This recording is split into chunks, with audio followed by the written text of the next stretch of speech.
Welcome to our latest Breakfast with Arup in our new BCO Commercial Workplace of the Year, which will focus today on how we might revolutionise the retrofit challenge with money. So welcome everyone, and thank you to those who have made it here despite transport challenges, and hi to everyone watching online. So we're going to have 4 speakers today with varying insight on driving large-scale investment in retrofit. They will each give a short opening speech before we get into what we hope will be a vigorous and informative discussion when there will be time for your questions in the room and also online. So this is our provocation to which each of our speakers will respond.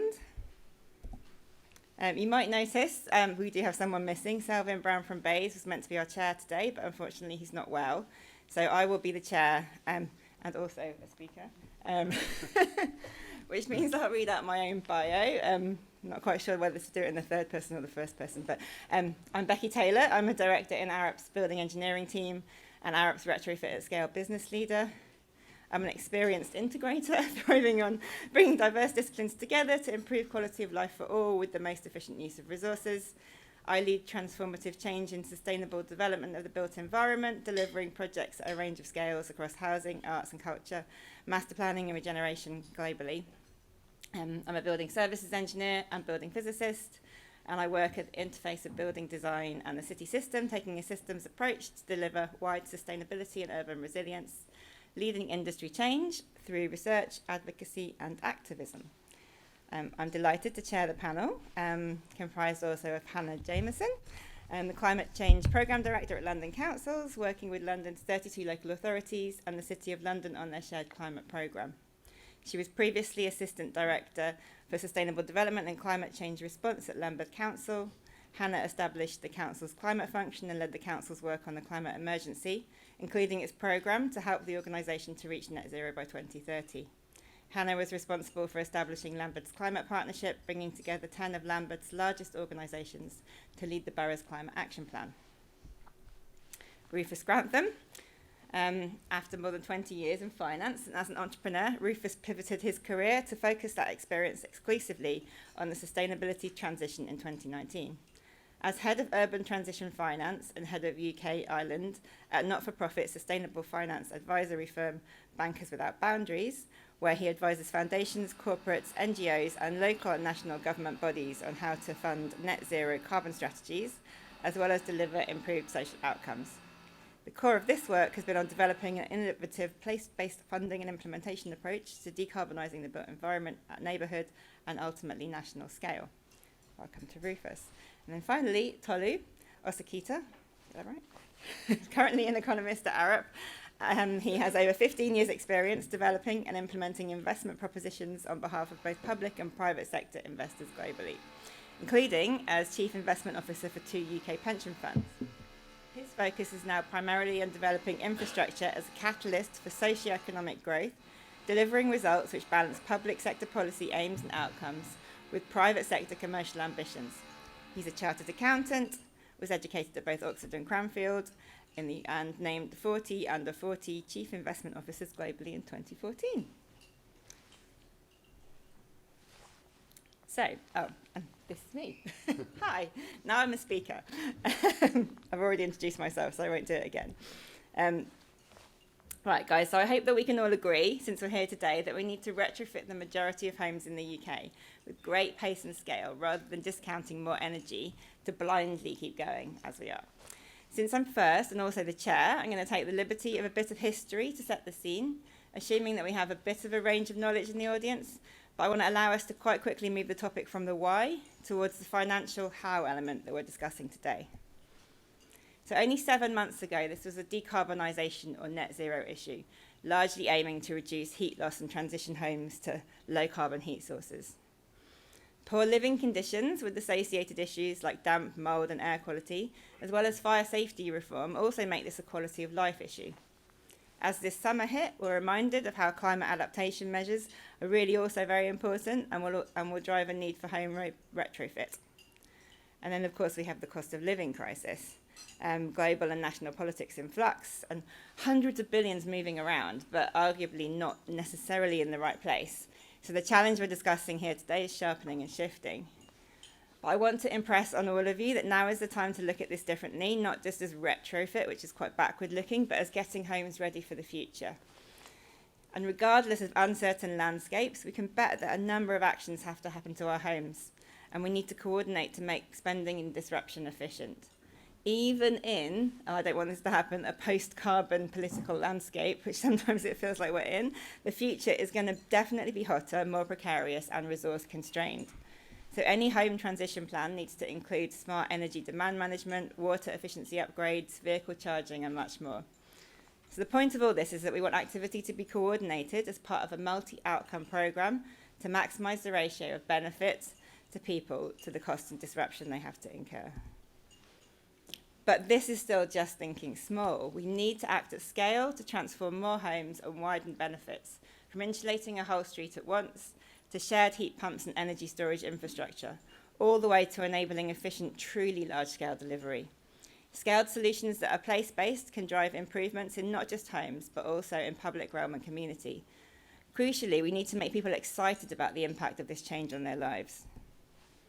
So my provocation is that if we can achieve these wide-ranging societal benefits, there's a big case for a lot of public funding.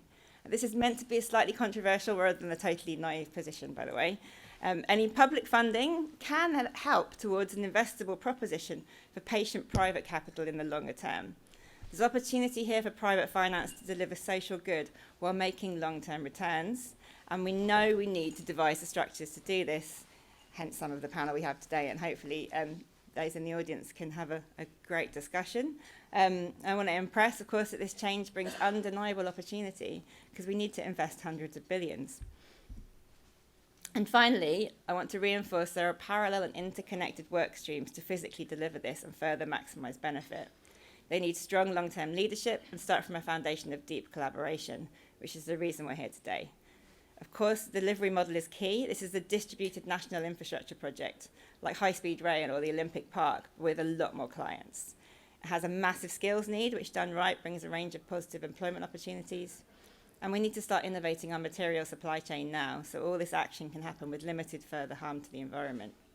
And we should probably also think about planning reforms at the same time. So my second provocation, breaking the rules, because I'm two people really, is around innovation. So which private financiers want to give any or all of the retrofit at scale challenge a big kick to get ahead of some of the delivery challenges and lead the market? Because we also need to spend hundreds of billions efficiently. So thank you for listening, and I'll hand over to Hannah.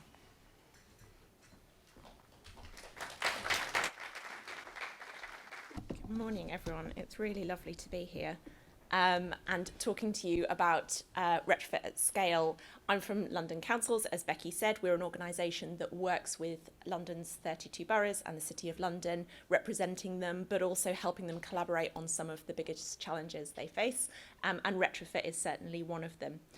I think my role today is to bring a bit of a view from the ground. I'm very excited to see some other local government people in the room who can bring in some of that texture to the discussion later. Retrofit really matters to councils. It achieves so many outcomes that are important for our residents. Oh, yeah. Hang on. Me, done that. On to the first bit. You know, and any solution, any approach to scaling retrofit, I would argue, and I think my councils would too, is going to need to involve local government. Why? Because we're a significant stock owner. We have a really strong interest in this. Crucially, we have a relationship with residents that really, really matters.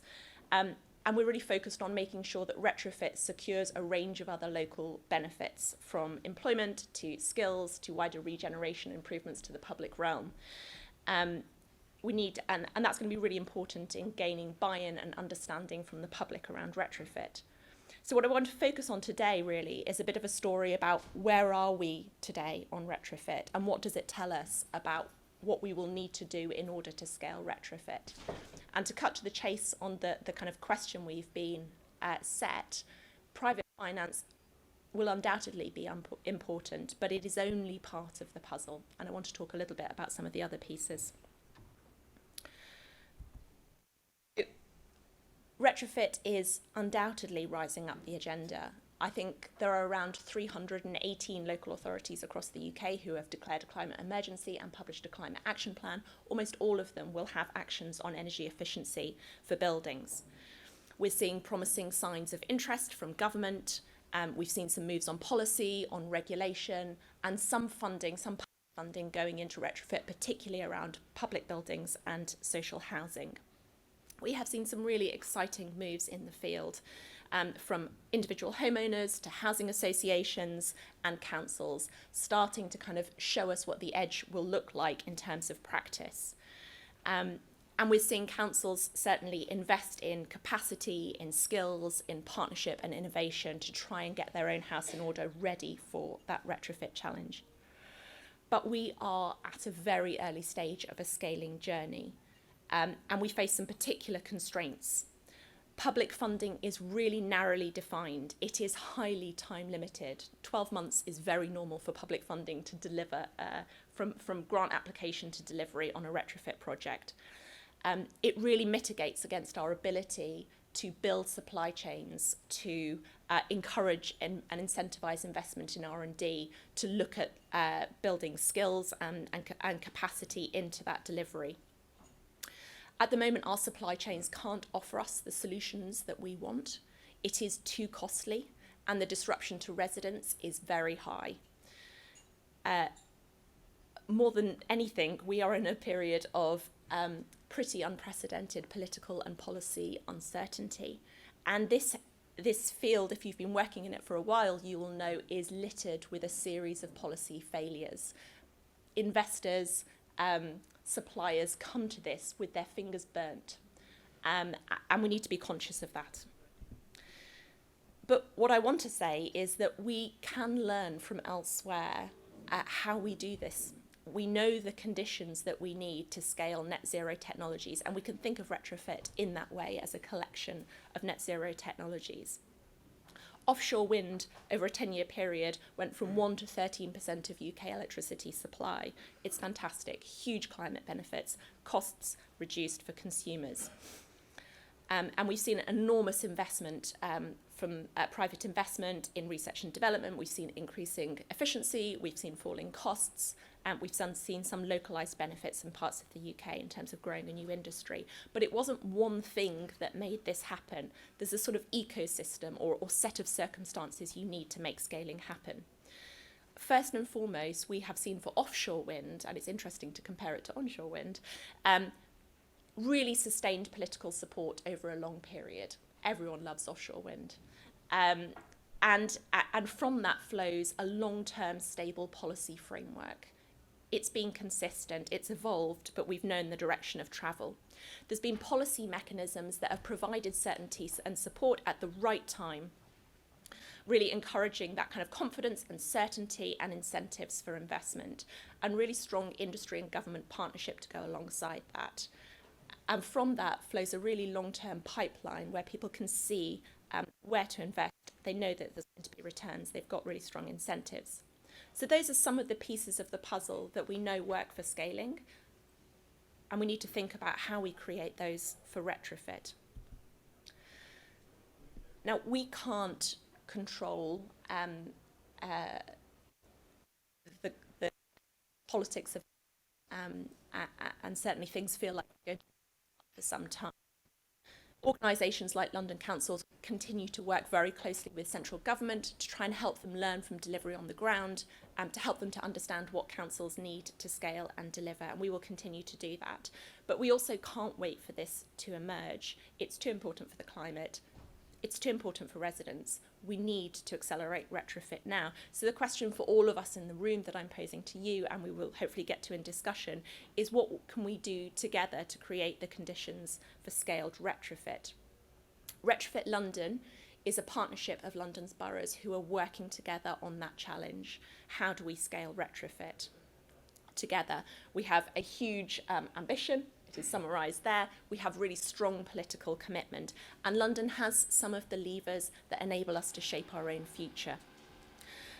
We have 3.6 million homes in London. That is of a scale that enables us to start to think about scale delivery and the role of private finance. But we need help.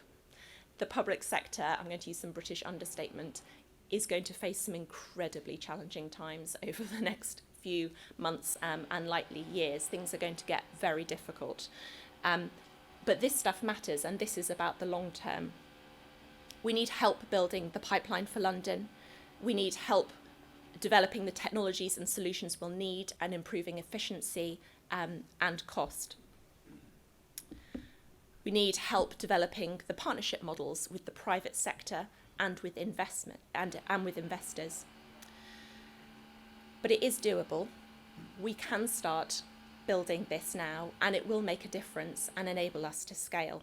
So my argument is, yes, private finance matters, but I want to start now working on the conditions to enable private finance to play its role in making scaled retrofit happen.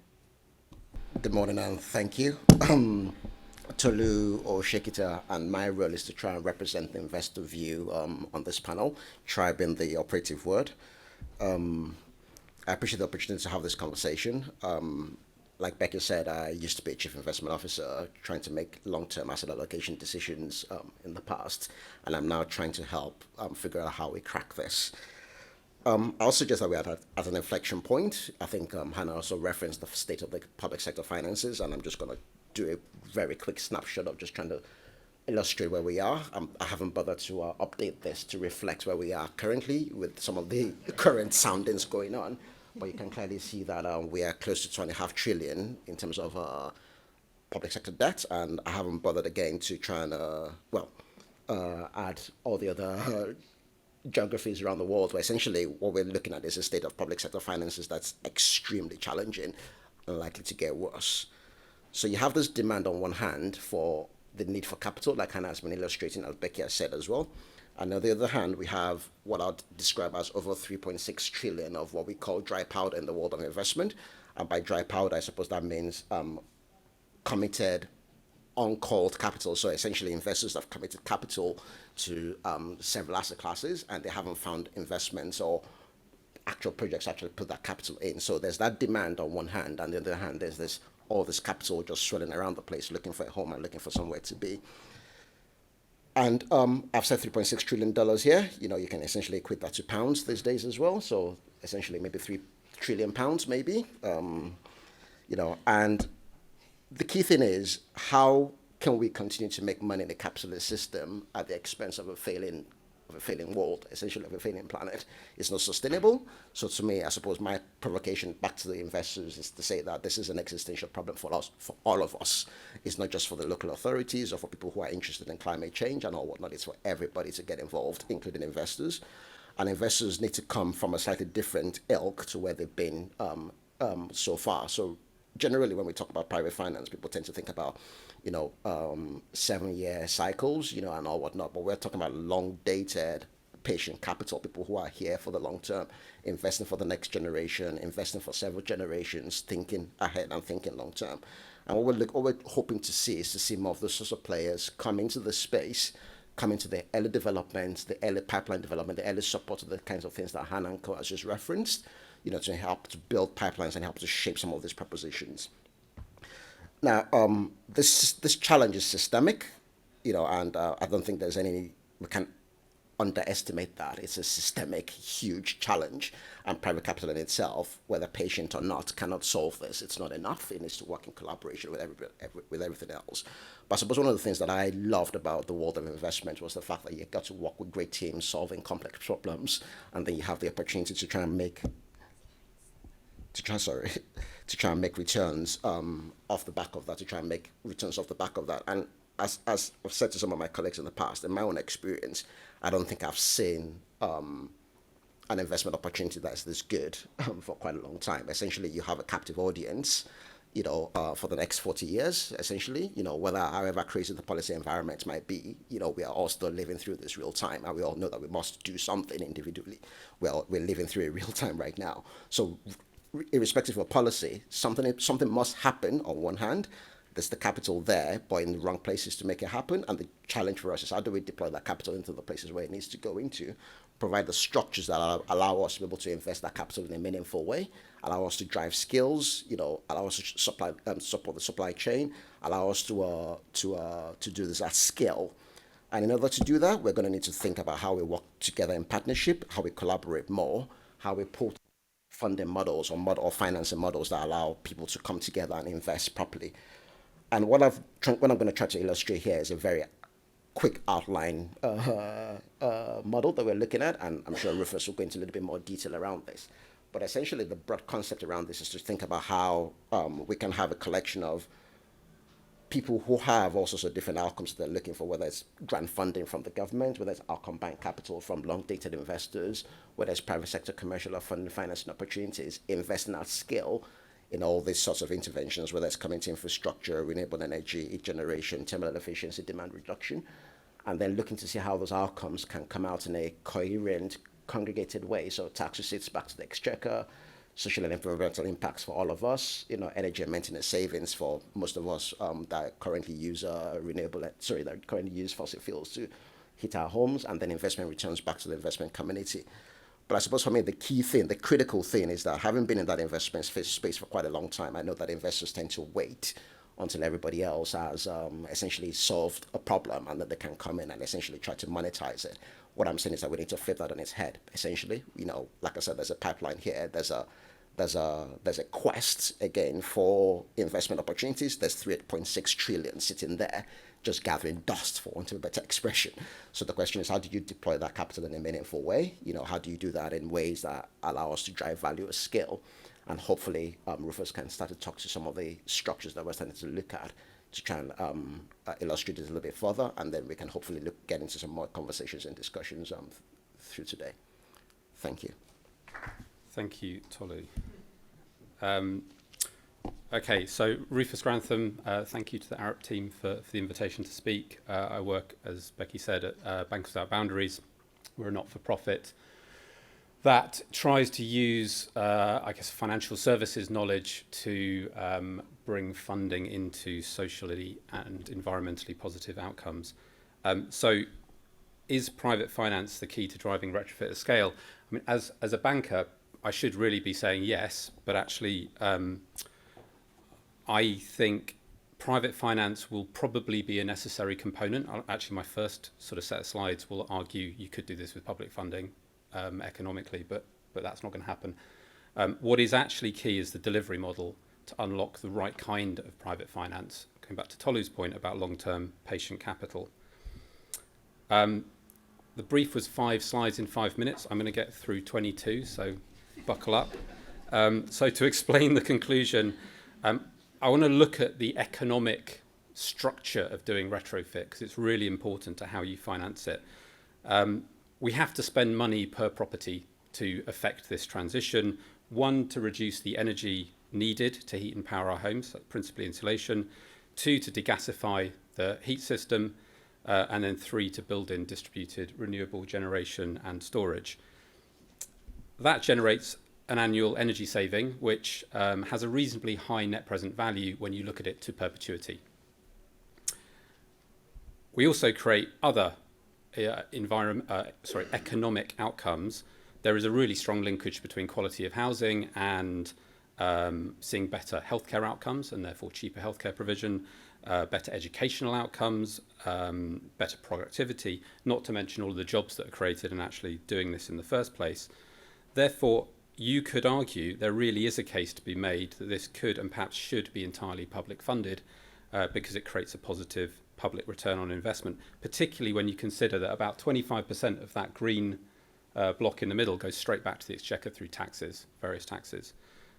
But back in the real world, where we're unlikely to be mobilising roughly £1 trillion of public funding to do this, private finance almost certainly will have to be part of the answer. The crucial question is what type of private finance, and a lot of thinking in this space focuses on retail finance. So we tend to think about lending to individuals to pay to do this to their own asset, to their own building. Let's look at the economics of that. We've got the same cost to start with.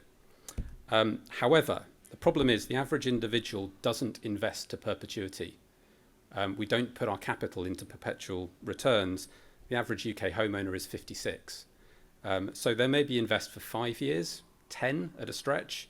And obviously the value of 5 to 10 years of that energy saving is considerably less than the perpetual value of those savings. So even if we put in a range of draconian policies to force people to do this stuff, unless we're prepared to force them to destroy economic value, their own economic value, the amount of capital that we can argue they put in is also relatively small. And that means a big public subsidy.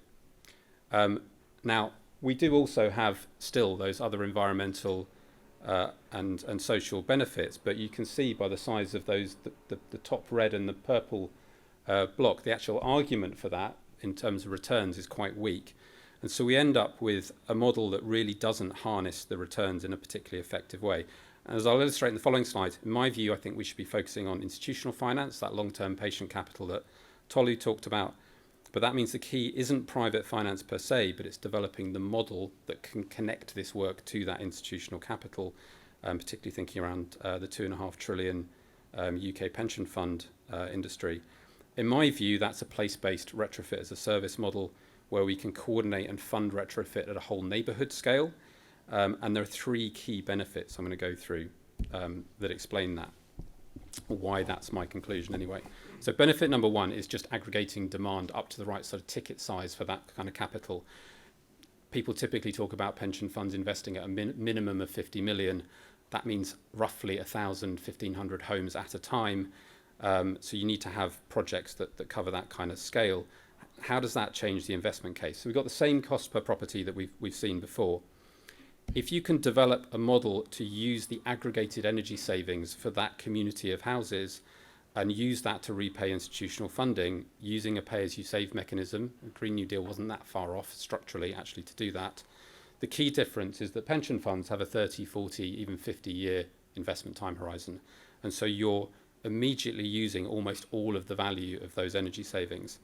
That allows us to raise quite a large chunk of private finance, even leaving, that is a lower bar because you're leaving a return for those investors, which is kind of the argument why really you should do this with public money, but put that aside. And that in turn leaves a much smaller public subsidy and a much better overall financial case. The second benefit is economies of scale. So you're procuring kit at volume, you're significantly reducing the sales cycle for the supply chain, and there are lots of sales costs embedded in retail-focused installer pricing by selling to whole neighbourhoods in one go. You've got much lower installation costs because you're installing to multiple properties at the same time.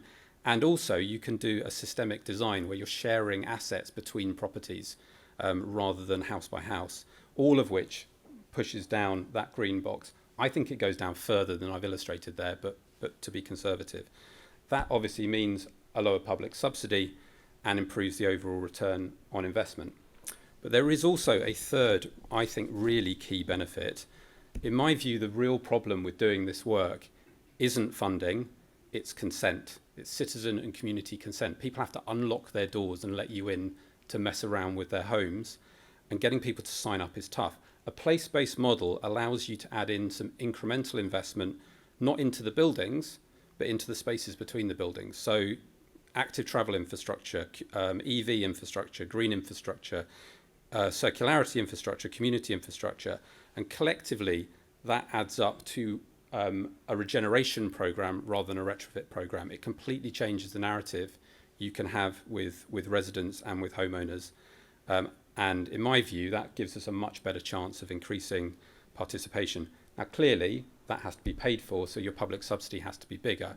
But all of those other things also create a much bigger social environmental outcome, leading to a really strong overall economic case and a platform to actually start proactively driving the transition forward rather than implementing individual policies and hoping the market reacts.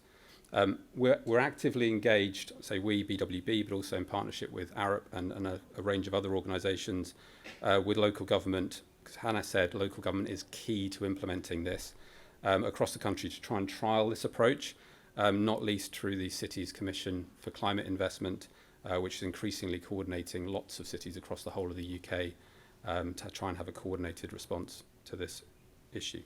And I will end there. Right. Hi. Thank you very much to our speakers.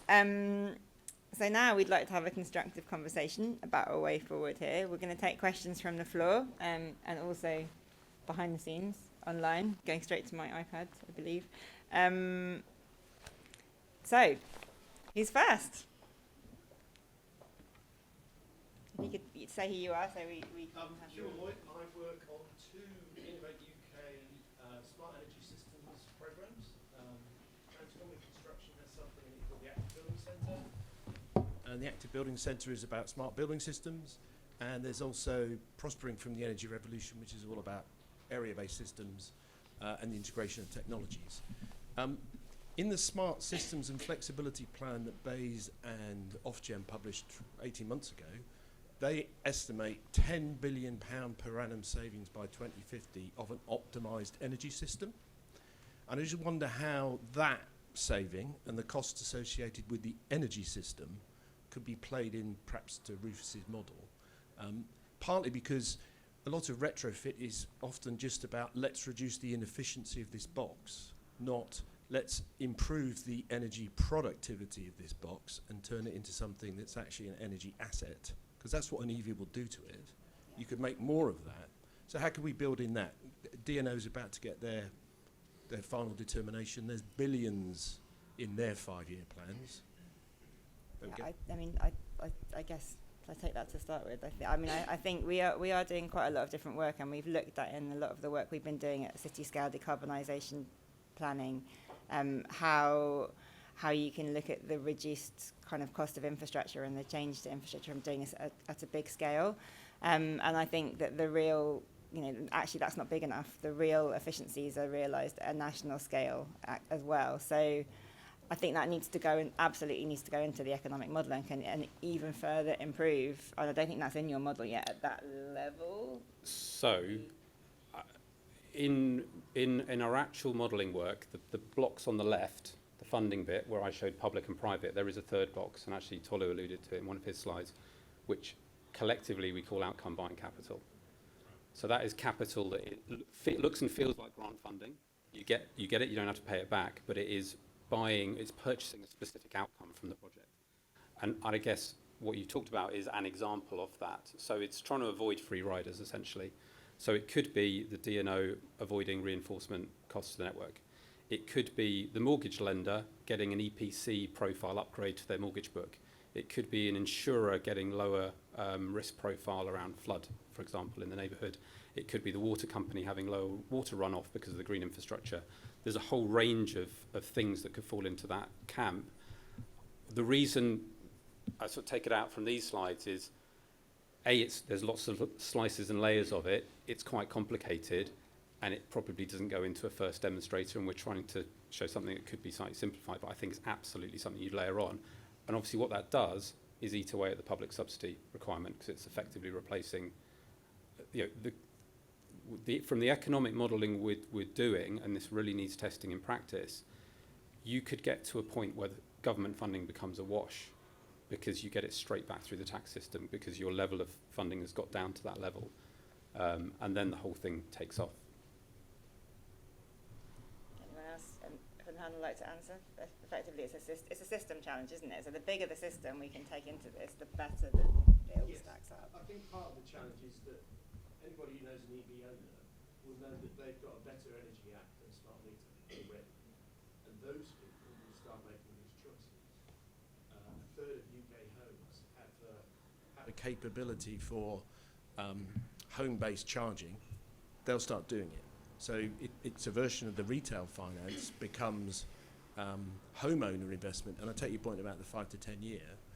Bayes model out in their code model out to 15, but they haven't modelled what so the Energy Service in Wales did a modelling of if you shift the fossil fuel bill of the local authority fleets in Wales from fossil to grid electricity, it goes from about £33 million a year over a 10-year period to something like 20 million. But if you then switch that to electricity that you own, because you've got a local authority solar farm or something, it goes down to 4 million. And that sort of incentive will start to flush out in the system almost. And I suppose I'd have a slight concern if we don't get on this relatively quickly, say through local area energy planning, loads and opportunities will get dissipated because people will just do what's in their own particular interest. I think there's a real, what you're picking up is there's a real risk that if we don't approach this systemically, what you get is cherry picking. So the stuff that pays itself, I mean, you already got people out there funding solar because the investment case is phenomenal right now. If you can harness that to pay for the heat pump and get a blended return that you can still finance, then great. If we don't do that, all of that stuff, easily fundable stuff, will be done. People will make lots of money out of that. The people who have access to credit will make money out of that. The rest of the population who don't have access to credit won't, and you get a further divide in inequality. You know, Which is why we have to do this. Yes. So another question from the audience. Dan? Sorry for the mic. Person. worst possible seat. Oh yeah, should we take two? Does Dan want to give one, and then yes, Claire. Hi there, Dan from Arup. Linda, sorry. It seems like the investment model, particularly from the private finance side, is invest in retrofit, and the returns come from the energy savings that you associated. So from the consumer or the user, that would suggest that either your utility bill would either stay at a flat rate or maybe track on wholesale cost. So I guess my question is, in the current climate of the kind of energy crisis, how is that? How do we see that model? How do we approach that model? And particularly, how do we make it equitable, given the kind of quite sad increase in fuel poverty that we're experiencing at the moment? Thanks, Dan. And we'll take one from Linda as well, so we can be more efficient in our answers.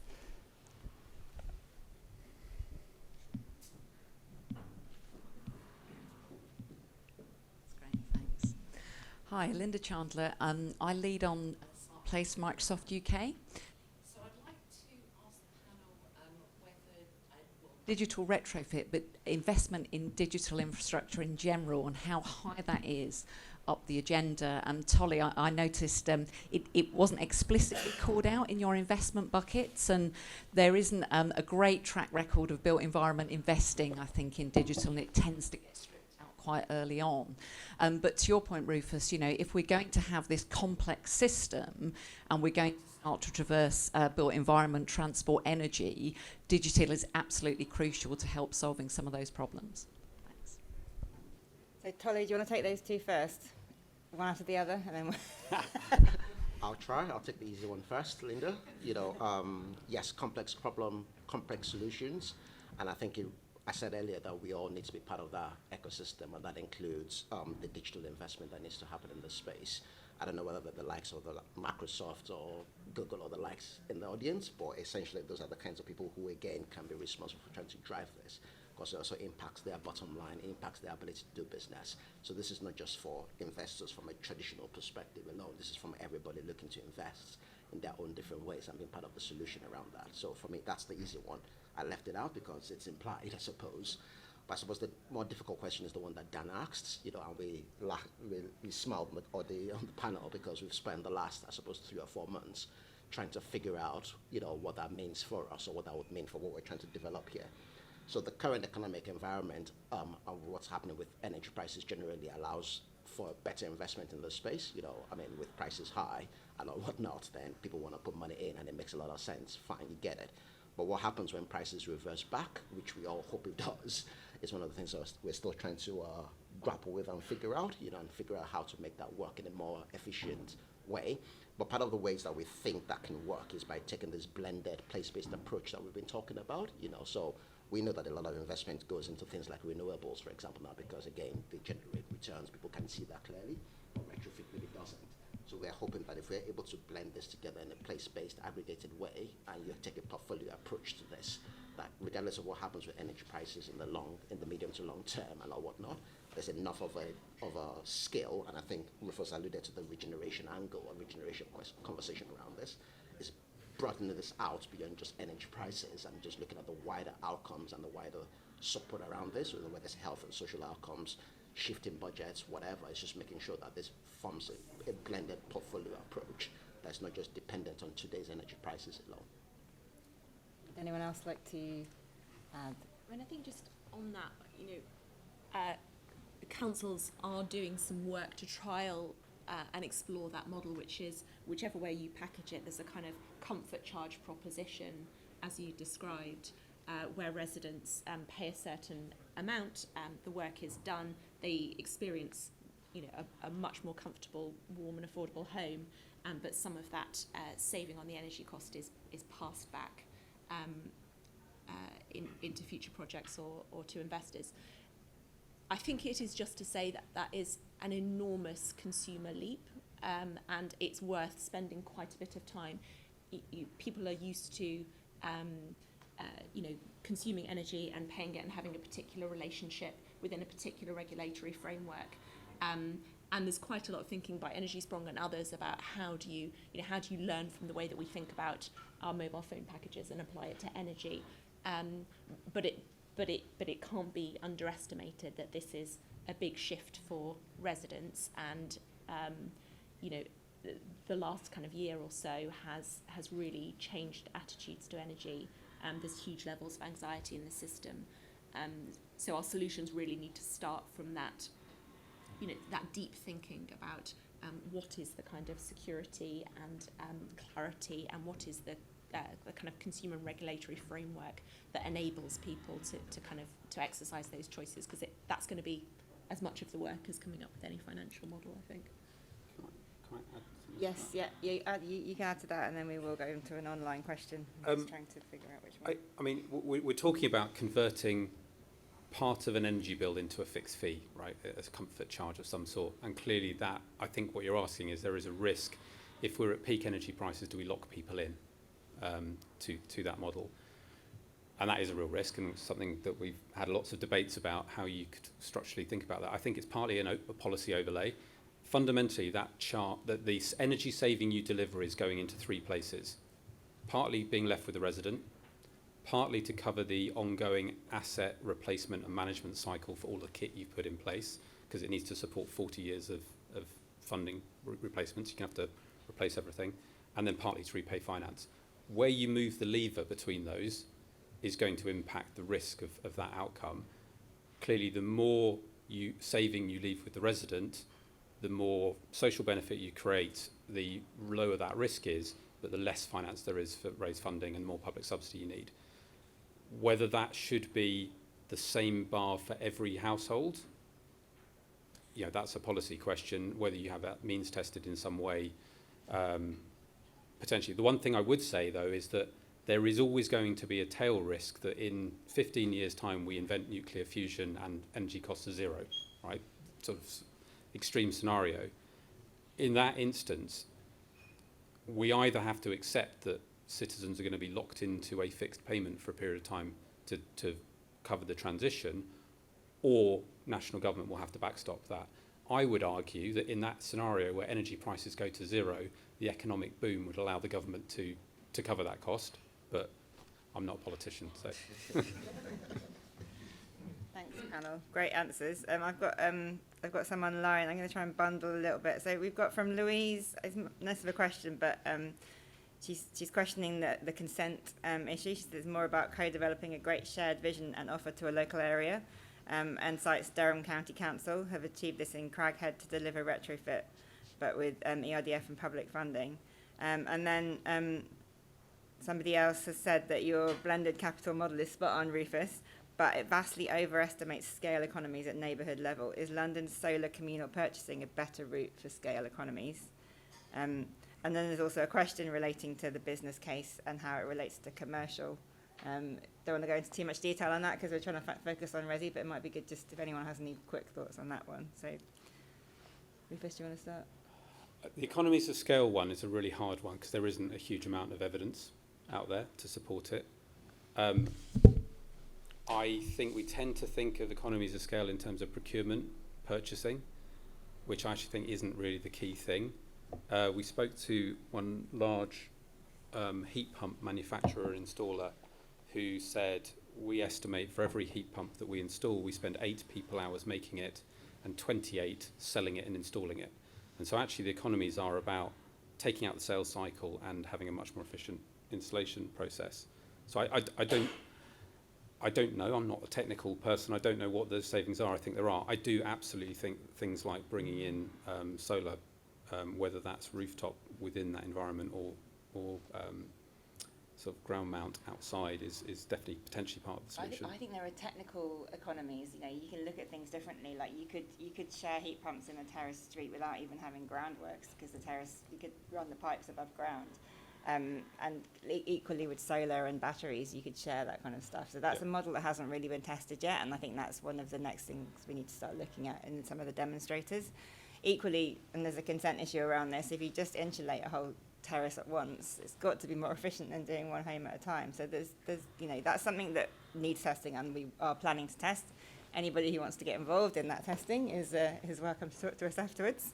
Any further comments from the panel on that at scale economies? No. We can move on. No. If we've covered it, then another question from the floor. Helena. So we'll take two. Helena first. Mike, please.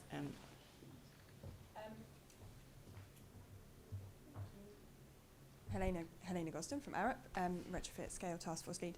There's obviously a skills and labour component to this challenge as well. And on the one hand, there's a challenge that I think we recognise that we probably don't have enough of the skills and labour to, if we got the money tomorrow to do all of this work.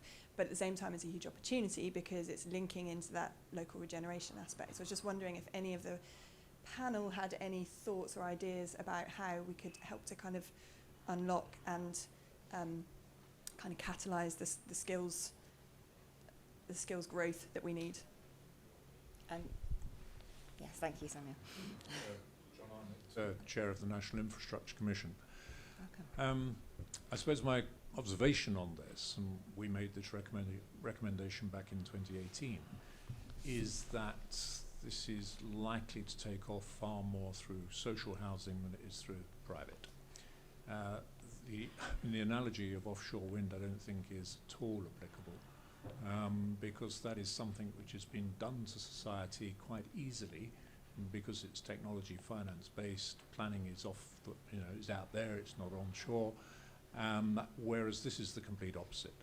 This is about interfering in people's lives. This is fundamentally political and social, and therefore I would argue that you can divide it into two sectors, private and social.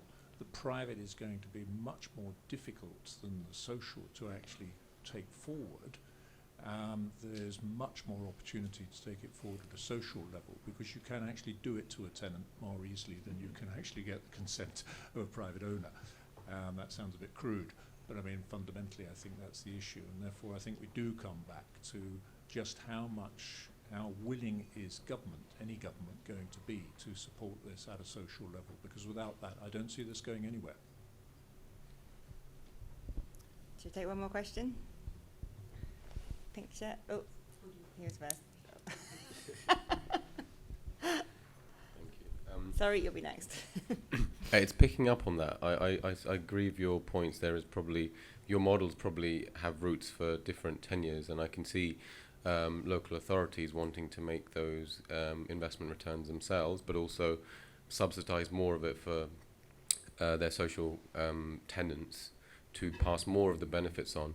And then for the private one, question for the panel is whether do you see a model developing whereby, depending on how much capital the owner has, is able to follow a sort of car purchasing model whereby, or house purchasing model whereby the more you can put in, the more savings you get back, and the less you can put in, you get consistency in, what you're paying over an X period of time without worrying about it. There's another complication to that is, how do you see that tying to that asset class when that person leaves? Does somebody else want to buy that house? Is tied into a fixed contract that they're buying into, whereby this is your bill as well as your mortgage, blah, blah, blah, blah, and you have to sign up to that? Thank you. Complimentary question. So I think we've got three questions there. We'll go to the panel. We've got the skills question, and then I think we have a kind of private challenge focused combination of questions there. Tolu, would you like to come back on that first? I'll have a go at the private/social one. John, thanks for that. I think the current economic environment has made the private conversation slightly easier. I think you're absolutely spot on about the social element to this, and that being the easier one, and trying to compare that to wind farms is, yeah, spot on. But I think we have I think I said earlier that we're at an inflection point, which is, I mean, I don't know how to say this without being too controversial, but maybe Putin has done us a favor, kind of, with what's happening with energy prices, kind of now, because, I mean, if I look at my own gas price or my own energy bills right now, if somebody comes to knock on my door and say they want to do something to my home, if you did that 6 months ago, I'll be on that page of saying, this is going to be too disruptive. If you did that now, I'll tell you, okay, I'm going to take some time off and engage, basically. And I suppose that's true for most of us in the audience. So, to my mind, it's a problem that existed in 2018. It's a problem that existed in 2021. It's a problem that existed at the beginning of this year. But as it stands right now, it's a different kind of dynamic, and I'm hoping that we can engage with the current circumstances. I don't have a crystal ball. I don't know when energy prices are going to revert back to the average normal. People say 2024. I don't know. We'll see. But for now, we have this extremely brilliant opportunity, to really go at scale here to try and drive something out in that space. That's my short answer to that. On the skills one, though, I think part of what I was trying to suggest when I was talking about investment from different sources that capital being allocated in a different way is, if you look at some of the companies that are huge right now in the world, take the Teslas, the Amazon, some of the huge companies, they didn't exist 30 years ago. They didn't. There's people who spotted opportunities, who looked at the way the world is, and started to create companies that have now become big unicorns and all whatnot, and are investing at scale and doing things at scale. I think the whole skills and resources thing starts to fall into that same sort of situation. We're going to need to really invest significantly here.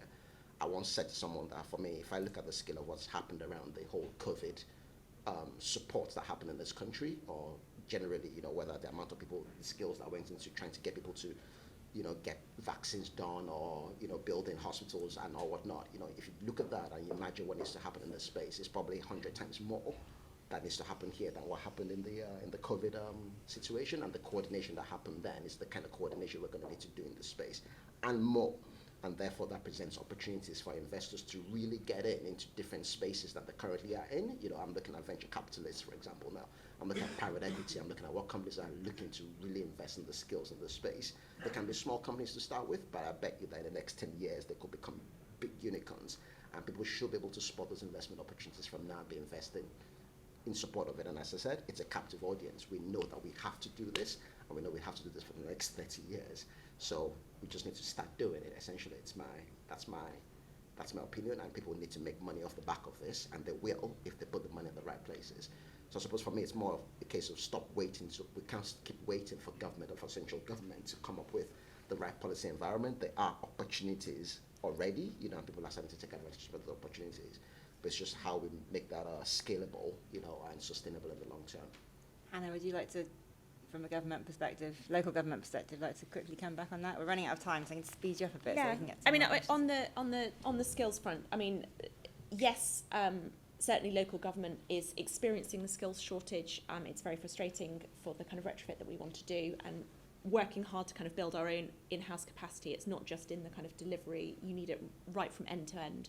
But obviously we're facing a sort of, a lot of the skills that we need are going to be general skills, general kind of in upgrading of existing trades and professions that are already facing quite acute shortages because of migration, ageing workforce, a whole range of different factors.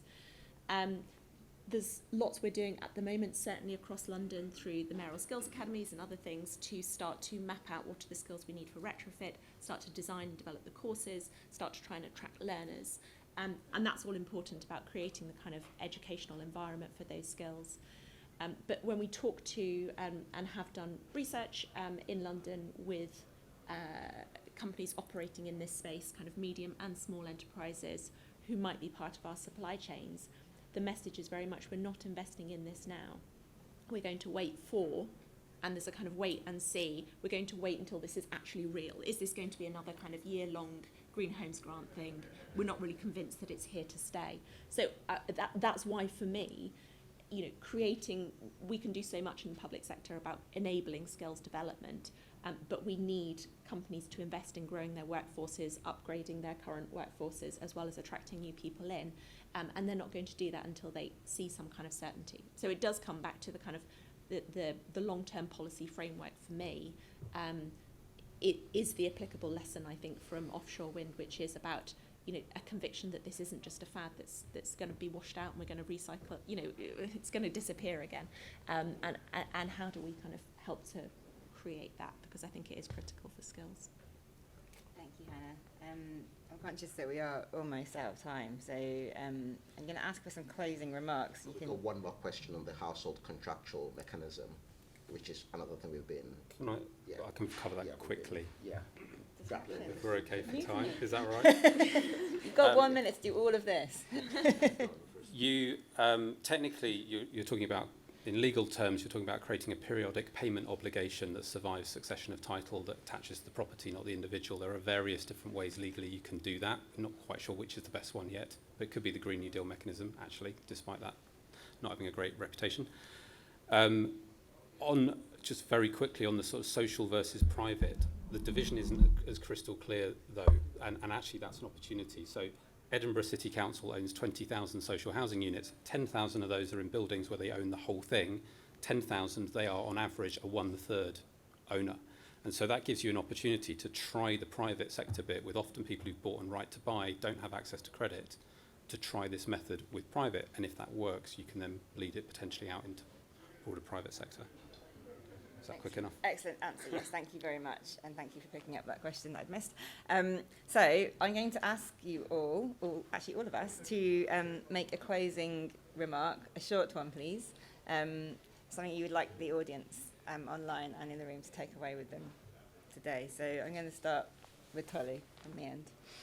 Thank you. I think for me it's just pretty simple. I think it's just a coalition of, I think we call it the coalition of the willing, you know, and I think it needs to go beyond just the coalition of the willing, and it's a coalition of willing actors who are actually taking action. You know, I think we all need to just start acting, and I'm looking at the investment community to say, you know, we need to stop waiting for people to come with solutions that we're going to invest in. We need to be part of trying to create the solutions, and there's a pipeline here again that can create returns for the long term for people who are willing to come into the space now.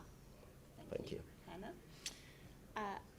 I think we would recognise that the social sector, the public sector, is probably going to have to lead over the next few years on retrofit. There is huge ambition in London, a willingness to try new things, an opportunity to scale, and I think that door is open. So I think if you're interested in this space, I think it's a great time to get involved and work together on that. I'm going to say the same thing, but more bluntly. If we get this right, there's £1 trillion needs to be spent, and possibly 2/3-ish of that could be a private sector investment opportunity. So we're talking about a £600 to £700 billion 20-30 year investment opportunity for private sector. We know the capital's there. We know that the local government is really willing to do this. What Hannah hasn't said is that local government is doing this on a shoestring budget that's going to get cut in half over the next few years. The key thing that is missing is the technical assistance funding to get the projects built up to be investable. And historically, we would think of that as a public sector funding obligation, rightly or wrongly. I think there is a need for the private sector to step in and put some money down early to create that market. And as Tolu said, historically, the investment community has waited for projects to come to them that are fundable. I don't think we can do that in this instance.